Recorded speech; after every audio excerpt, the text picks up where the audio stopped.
friends and foes. Welcome to the first episode of 2023 to Brushwork Podcast. My name is Stephanie Scott, and today we're talking about how to price your artwork.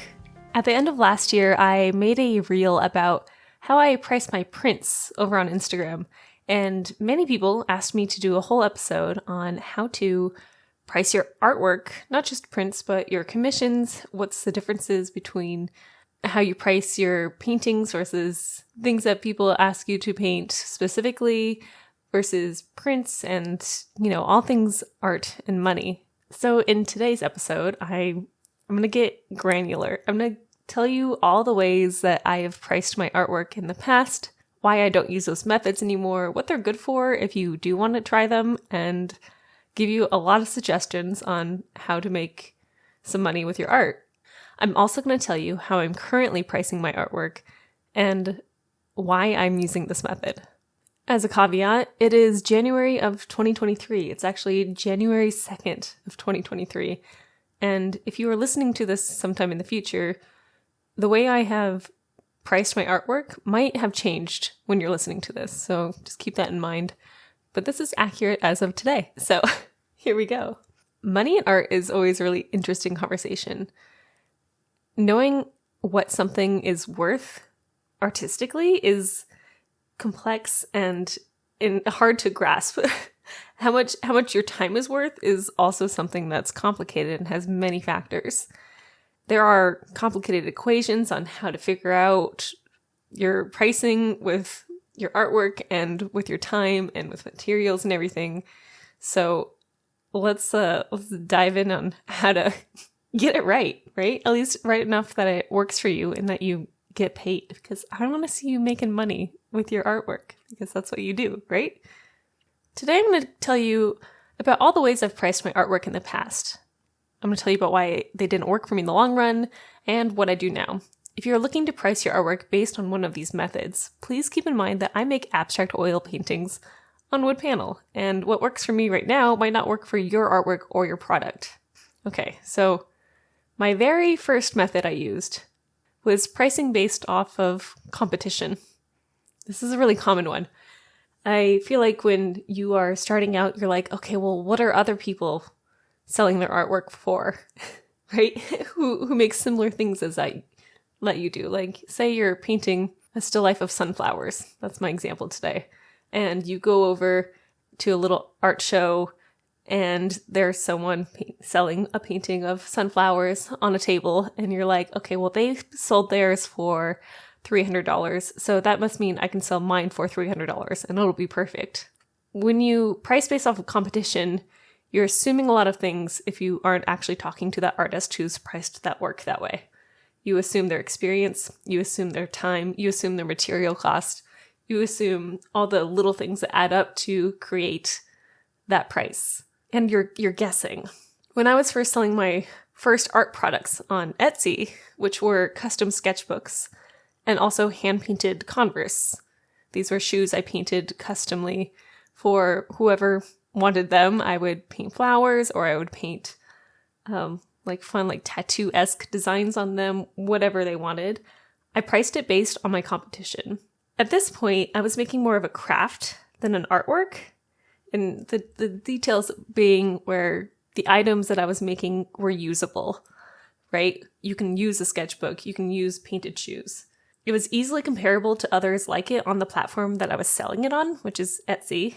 If you typed in custom sketchbook on Etsy search engines and compared it to a sketchbook on the same platform that was, say, 5 by 8 inches, had 100 pages, and you compare that with other sellers, people are going to click on the cheapest one.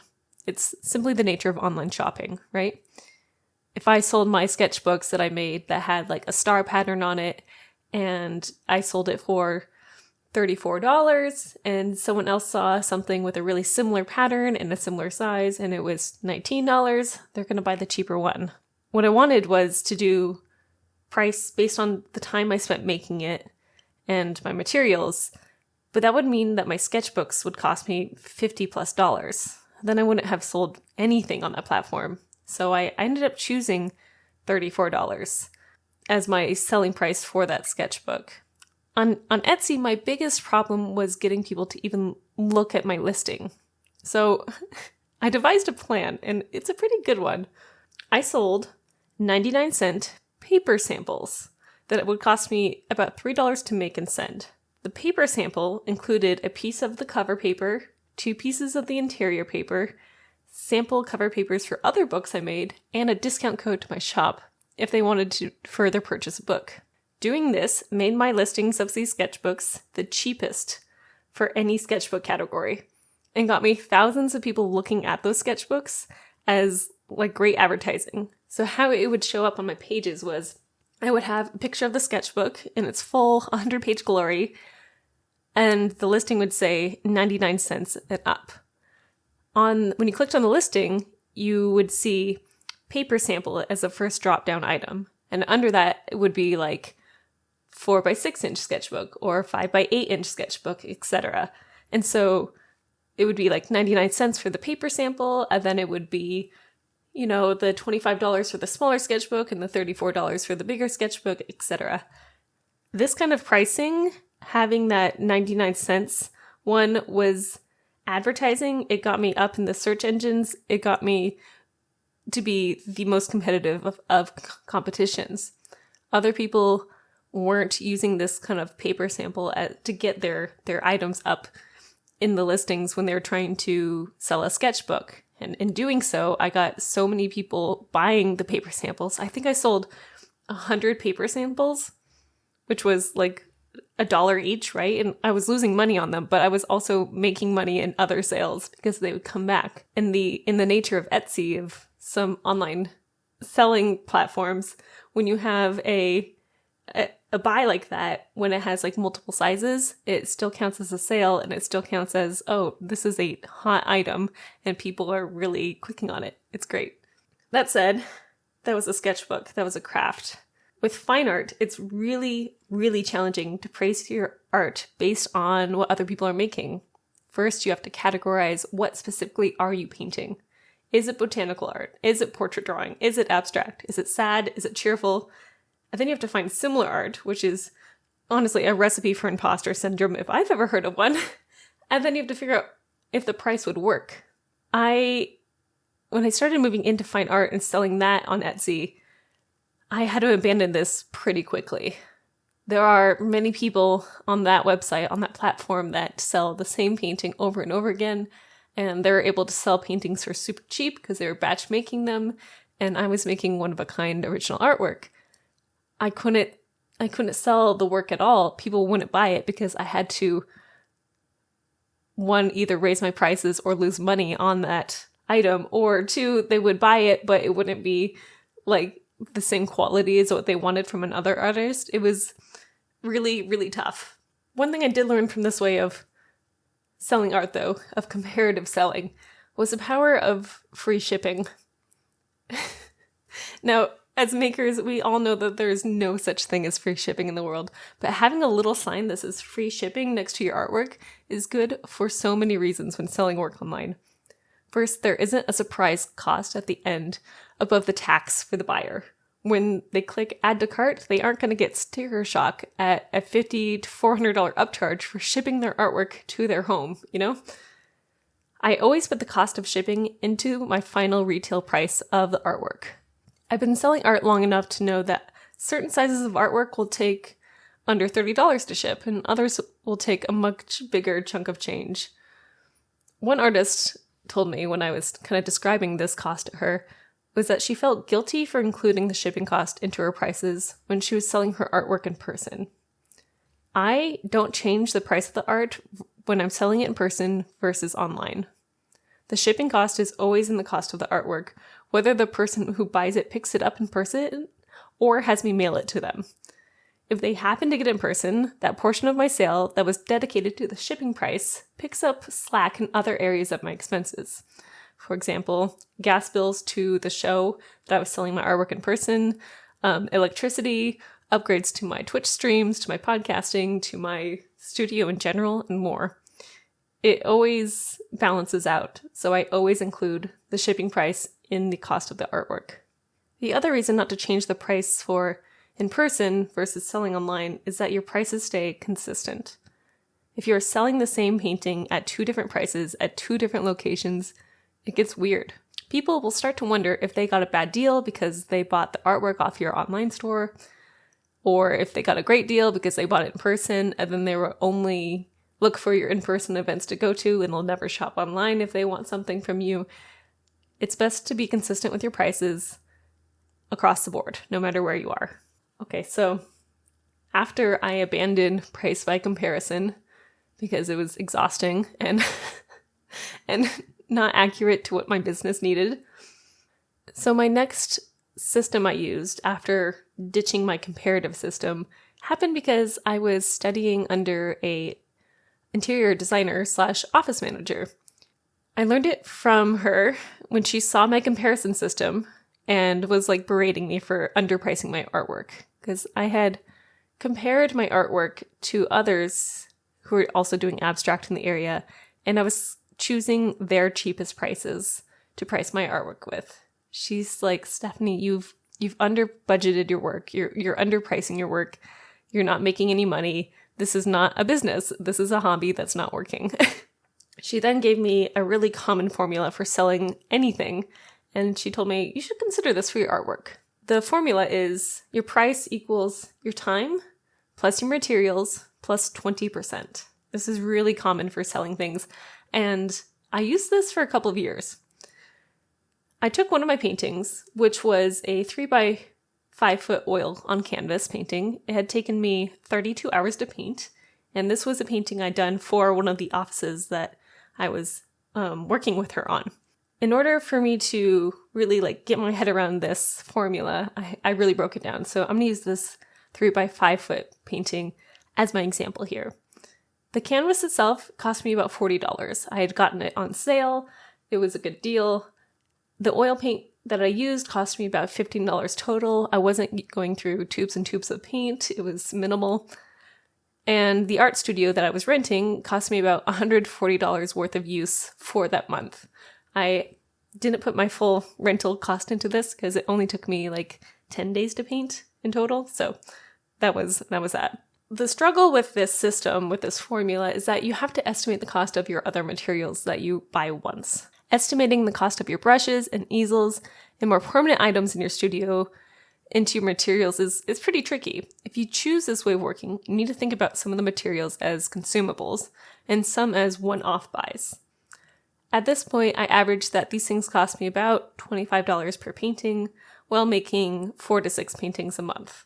If you're going to use this, you're going to look at the prices of your things. Maybe you've already bought things. I would start now and move forward with it. So if you have all the things you've got now, you've got your desk and your easel and your setup and whatever. As you continue to buy materials for your studio, that's when you're going to start breaking down that new material cost within these new paintings in this formula. So for this 3x5 foot canvas, it cost me about $220 to make just a material and just in my studio space. Now I had to figure out how much money did I want to make per hour.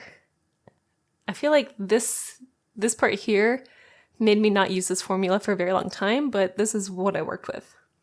In Seattle, the minimum wage of $15 didn't quite exist at the time that I had made this specific painting. I had, though, on my part-time job teaching horseback riding lessons, paid me $12 an hour. So I figured, let's do $11 for this. That's $352 for 32 hours at $11 an hour. So that, plus the materials, was $572 for that painting. The last part of the equation is adding 20% of that cost. So in total, the painting would have cost $686.40. Now, when I look at that price right now, I actually think that's too low of a cost for a painting that big. But when I had gotten that advice of this equation of price equals time plus materials plus 20%, I was working many other part-time jobs. I wasn't doing art full-time.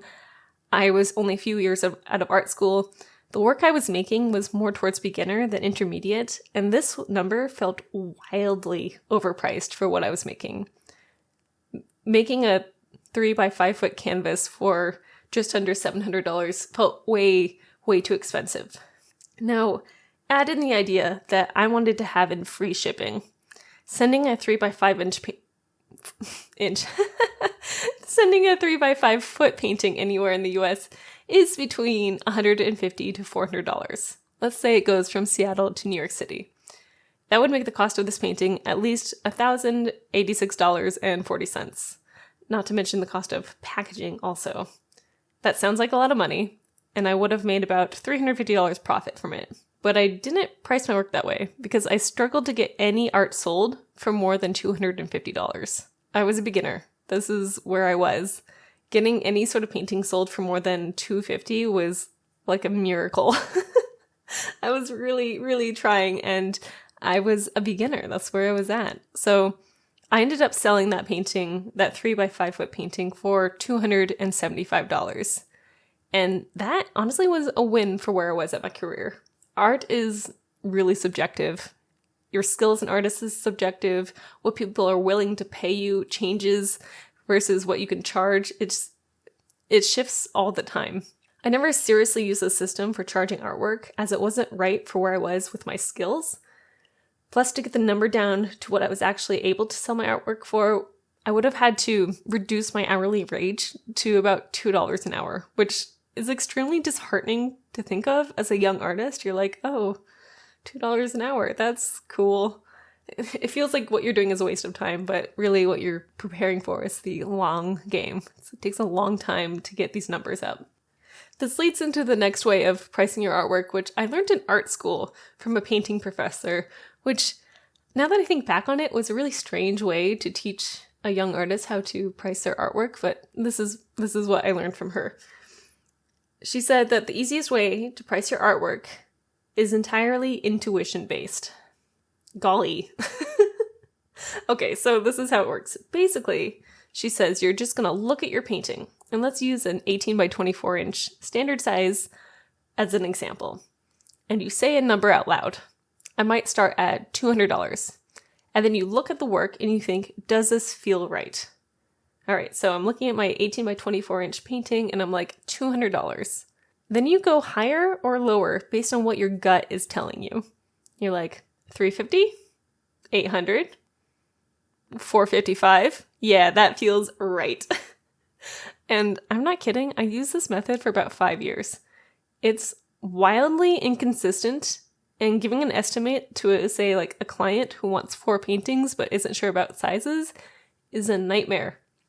Okay, like this system preys on your lack of confidence in a way that no other system for pricing your artwork makes. Like, say you're having a good day, you're feeling good about your art. You're looking at this 18 by 24 inch painting and you're like, oh yeah, $600, that feels right. And then you have a day where you have zero confidence and you're like beating yourself up in your mind about your artwork and you're like, this is worth $2. And you're like, this is worth nothing. I am garbage. Like, that's how I would price my artwork for 4 years at least, maybe longer. It's not good. It's not consistent. You're like, does it feel right? It's not a real system. It's also based on what you see other people selling their art for, right? So sometimes you're like, your ego gets away with you and you're like, oh yeah, this 18 by 24 inch painting, $2,000. Meanwhile, you've been painting for a year and you're not very good at it. And you're like, oh, well, maybe, yeah, that's definitely what this is worth. And then someone else looks at your artwork and then you have to drop the price, which is the worst part. If you're ever pricing your artwork and it's not selling and it's not selling and it's not selling, lowering the price, putting it on a sale or something is never fun because it's hard to go back up to that OG price. It's hard to present it on sale to someone and then put it back up to its top cost. We don't like that. Does the price feel right? As I'm naming this system, is a great way to be underpaid. It's a great way to never raise your prices and lose more money each year after year with the rising cost of materials and rents and whatever you need to get your artwork made. But I used it, and I used it until my rent from about $340 a month to $550 a month. And I used it while I was shaving off part-time jobs and when I didn't get to the studio for months at a time, and it works until it really doesn't. Ultimately, this system feels unprofessional because it is. In hindsight, it's actually better to use number 2, the materials plus time plus 20% equals your price rule. Are you ready for my actual system? This is how I price my artwork currently, and I've been using it for 3 years. This isn't a system I learned from anyone in particular, but one I had to make out of necessity from selling prints on my website. I have made the world's greatest spreadsheet for my prints.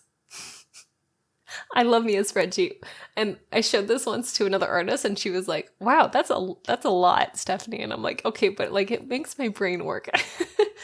I went around to websites of other artists I had admired and I looked at their pricing for prints with the same materials that I was using. Then I looked at how the price changed based off of the standard sizes they were using and selling. For example, 8 by 10, 18 by 24, 16 by 20. Some had a really clear pattern and others didn't. I landed on doing this sliding scale, and I'm going to tell you all my secrets now, so pay attention.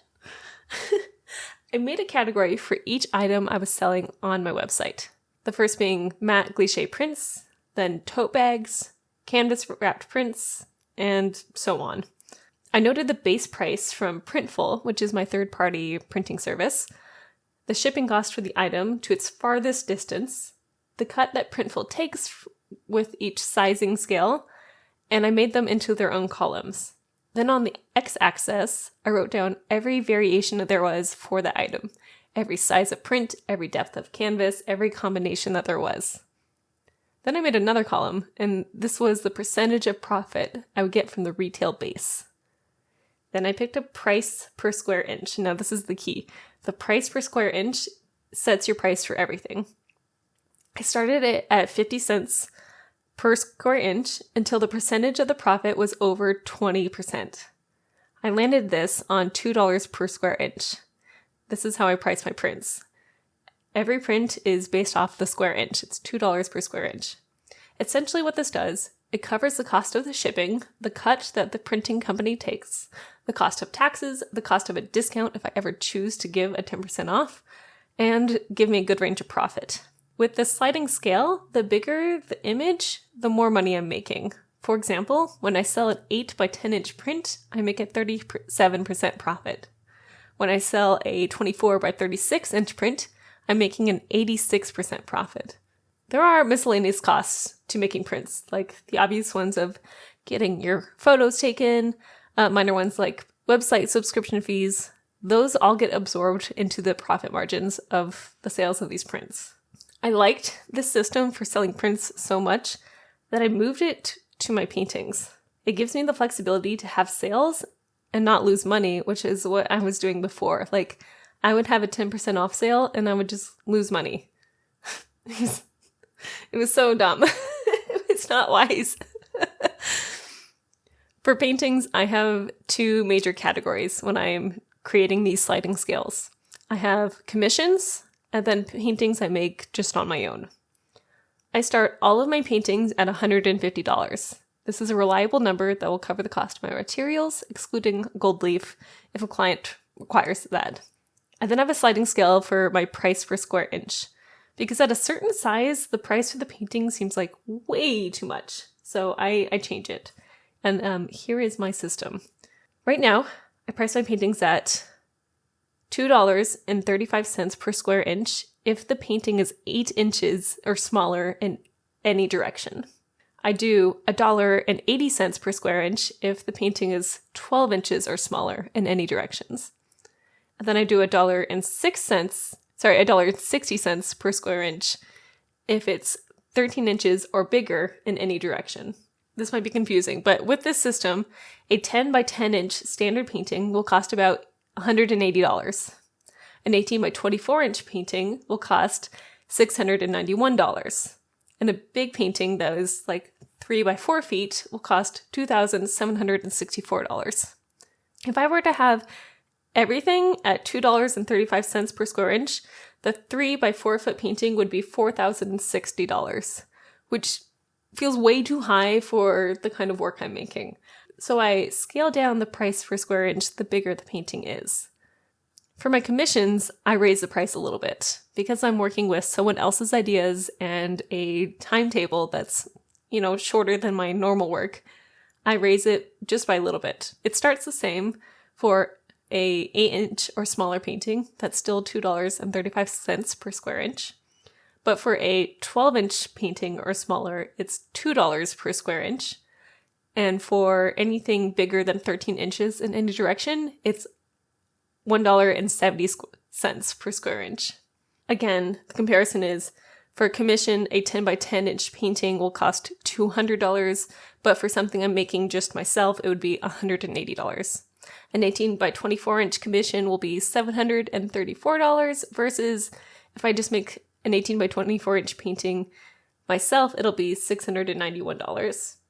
A commission that is 36 by 48 inches will be $2,937 versus one I make on my own will be $2,764. About a $300 difference. These prices always include my shipping, like as if I have to ship them way across town, if I have to ship them across the state, if I have to ship them across the country.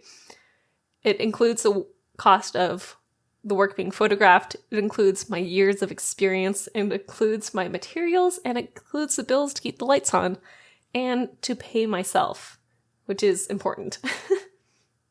I love this system. I've used it for 2 years now, and I don't think I'm going to go back unless something else changes. As a rule, I usually raise my prices in January of each year. With this system, with the sliding scale of price per square inch, it's really easy to change the numbers for the different sizes. I just go into my spreadsheet and I say, take the $1.60 per square inch and I make it $1.65 or $1.70 or whatever I feel like. This year, I'm actually going to be consistent with last year. I'm not going to raise my prices a ton and keep it as is because I think my current price ceiling is working really well for me. Last thing I wanted to talk about in a little bit more detail is sales. I run a 10% off sale at all times to my email subscribers. Every single one of them has a discount code for 10% off that will never expire. They can get anything off of my website, including paintings, for a discount. I often give this discount to my family and my friends, and I definitely give it to people who are repeat collectors. When you're giving a discount, I highly recommend telling them the full cost of the item. So you're like, oh yeah, you want a 18 by 24 inch painting that'll cost you $734. But you've been here before, you've bought paintings from me in the past, I'm going to give you a 10% discount. So you'll get $73.40 off. They feel appreciated when you do this, and it ensures that they come back again. I've never really run a sale bigger than this, and I definitely don't do yearly sales. The thing about art is, once you put your art on sale, you make it susceptible to being on sale. You give your collectors the impression that if they wait long enough, they might get it on sale. And I don't want to do that for my art. I want people to be like, oh, that's on her website, and if I don't act now, I'm never going to get this again. It feels less like art and more like a product when you put things on sale. So you need to consider that when you're pricing artwork. I want people to feel rewarded for buying my artwork and letting me into their emails. I want this discount to feel special and that the collector is in the in crowd of my artwork and my art business here. Another thing to consider when you're pricing your artwork is if you're showing it in person places. Sometimes I show my artwork at coffee shops, or I have an upcoming gallery show that's going to happen, and occasionally those places will take a commission. Sometimes it's 10%, sometimes it's 20%, sometimes it's higher. By having this much wiggle room in the budget for, that commission cost, I don't have to dramatically raise my prices or lower them based on if there's a commission or not. I can stay consistent, and that's important for my collectors. How do you price your artwork? Do you have a system that I haven't mentioned that's different than, impulsively putting the price out or using the formula of time plus materials plus 20% or doing it in a price per square inch or a sliding scale or whatever?